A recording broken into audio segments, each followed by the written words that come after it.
چھوٹا معصوم بچہ جس کی عمر بمشکل 10 سے 12 سال ہوگی، سبحان اللہ، وہ یتیم بچہ جس کو زمانے نے دھتکار دیا، سبحان اللہ، اب وہ بازار سے ماں اس کو کہتی ہے بیٹا جسم کے اوپر لباس صحیح نہیں ہے، مسئلہ چچا کے پاس جاؤ، جا کے لباس لے کے آؤ۔ چچا کے دروازے پہ جاتا ہے، چچا بھی اس کو دھتکار دیتا ہے، سبحان اللہ، اور وہ کسی اور کے پاس جب گیا تو اس نے بھی اس کو دھتکار دیا اور کہا کہ میں نے جو بھی کمایا ہے کیا تمہارے لیے کمایا ہے؟ اب وہ بچہ روتا ہوا گلی سے گزر ہوا،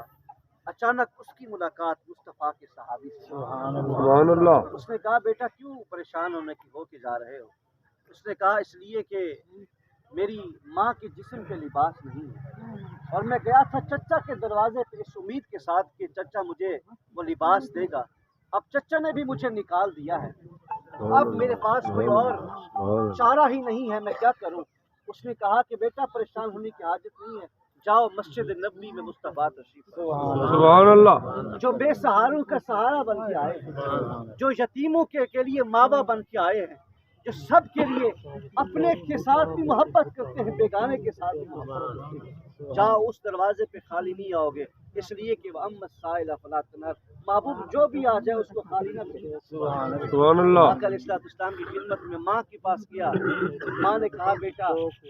یہ تو وہ شخصیت ہے کہ جو بھی ان کے پاس جاتا ہے ان کا بن جاتا ہے، یہ اخلاق دیکھے حضور کی،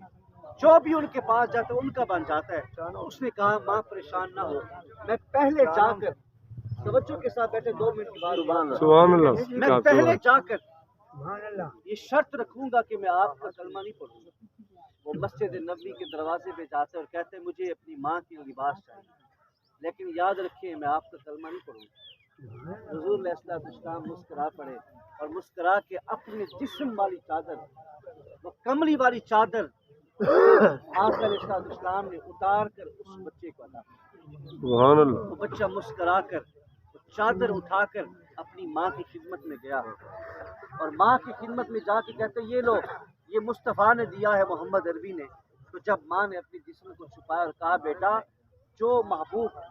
غیروں کے ساتھ بھی اتنی محبت کرتا ہے کہ جس زمانے میں چچا نے بھی ہمیں نکال دیا، ہمسایوں نے بھی نکال دیا، رشتہ داروں نے بھی نکال دیا، یہ وہ محبوب ہے جس کے بارے میں ہم نے غلط سنا تھا، یہ تو وہ ہے کہ جو بیگانوں کو بھی اپنا بناتا ہے، کیوں نہ جا کر ہم اس کا کلمہ پڑھیں۔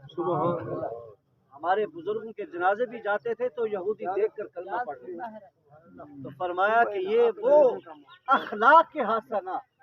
جب تک آپ کا اخلاق اچھا نہیں ہے، آپ تھوڑی تھوڑی بات پہ کسی کو گالی دے دیتے ہیں، ہمسائے کے ساتھ لڑتے ہیں، رشتہ داروں کے ساتھ جھگڑتے ہیں، تو سمجھ لیں کہ آپ کا ایمان مکمل نہیں ہے۔ لیکن یاد رکھیں میرے والد گرامی قبلہ دامت برکاتہ العالیہ فرماتے ہیں کہ بیٹا اگر آپ کو کوئی بندہ یہاں سے تھپڑ مارے تو اس کو بدلے میں تھپڑ نہیں مارنا، بلکہ مسکرا کے چہرے کو جھکا کر کہنا ادھر بھی مار لو، اس لیے کہ جو بندہ